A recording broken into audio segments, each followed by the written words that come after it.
It's a fair question. I think part of it is age. Live long enough, and you'll naturally become a philosopher.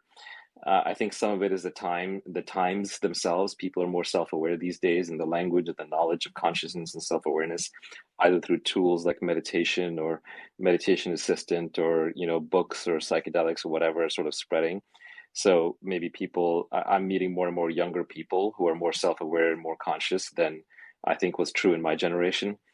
Um, I think there's an underlying question that you didn't ask directly, but you kind of hinted at, which is like, hey, can I make money now and be conscious later, or and be self-aware later, or flipping it around, is being more self-aware or conscious going to get in the way of my making money? Possibly. I don't want to say there's a free lunch here because I don't think there is. Some of the most self-aware people that I know are not highly motivated, but I suspect those people wouldn't have been highly motivated to make money regardless. I find that clear thinking is incredibly rewarding. Not that I'm saying I'm a clear thinker, but on the occasions where I do have clarity of thought, uh, it pays off. So I wouldn't pass up clarity of thought for anything. I think look, intelligence is a cheat code, right? You can use it you can swap it. If we were playing Dungeons and Dragons and you had high intelligence, it's probably the thing you would want because you can swap it for almost anything else in the modern world. Because the modern world is full of so much leverage that smart people can employ that leverage, whether through code or media or labor or capital, to kind of magnifying what they want. They can make good decisions, and then the impact of the good decisions is magnified by leverage. That's really what my whole how to get rich tweet storm is about. And so I think clear thinking, clarity of thought is incredibly valuable. And I would say as I've gotten older in business, it has become even more valuable. So I do think it has helped me a great deal in business. One huge way in that clarity of thought helps you is that I do believe that 99% of effort in life is quote unquote wasted. And it's not wasted in the sense that you don't learn something. You do learn something. But if you look back at all the term papers you wrote and all the classes you took and all the people you dated, and on all the thoughts you had and on all the things you stressed about and all the decisions you made, 99% of them didn't matter. They were inconsequential. And there were a few 1% decisions that did matter. Now, could you have gotten to those 1% without the 99? No, you have to do the work to get set up for the right decision.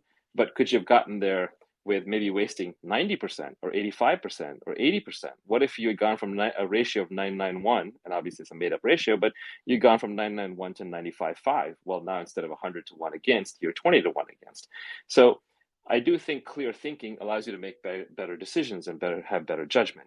And better judgment is everything. If you have good judgment in this life, you're going to thrive in the modern world because you will be applying judgment everywhere. Example is what news do I consume? How personally do I take it? Do I get a COVID shot or not? Do I walk into this environment or not? Russians are coming into Kiev. When do I leave? What profession am I going into? Who am I going to marry? What city am I going to live in? What workout do I adopt? What diet do I adopt? These are all judgment calls. Every single one of them is a judgment call. And if you make the right judgments, you will have a healthier, happier, and wealthier life. So judgment is everything. It is the foundation of life at this point, of a high quality life. And clarity of thought leads to good judgment. Examples of how I now exercise or how much I value clarity of thought now compared to how much I used to is I don't keep a cluttered mind anymore because it makes bad decisions. So if I have to make a decision, I will clear my calendar, which actually is already clear. But in the old days, I used to clear my calendar and make sure that I spent time on the important things. A clear calendar lets you focus on the most important thing rather than on just the most urgent thing that happens to be staring at you back from your calendar. So another way is, people will send me explanations or emails, or they'll say, hey, read my blog post, and I'll go in, and it's 11 pages of gobbledygook. And there's maybe like two or three clear points in there. Well, if you cannot communicate clearly, then it is a sign that you cannot think clearly. It's sort of like when you walk up to someone whose desk is a complete mess. Yes, at some level it reflects that they're busy, but at some level it also reflects an underlying clutter that they're tolerating in their lives. And so is this person going to be organized in other ways? These are signals, these are indicators. They're not dispositive. It doesn't mean that a messy desk is automatically a cluttered mind, but it's an indicator.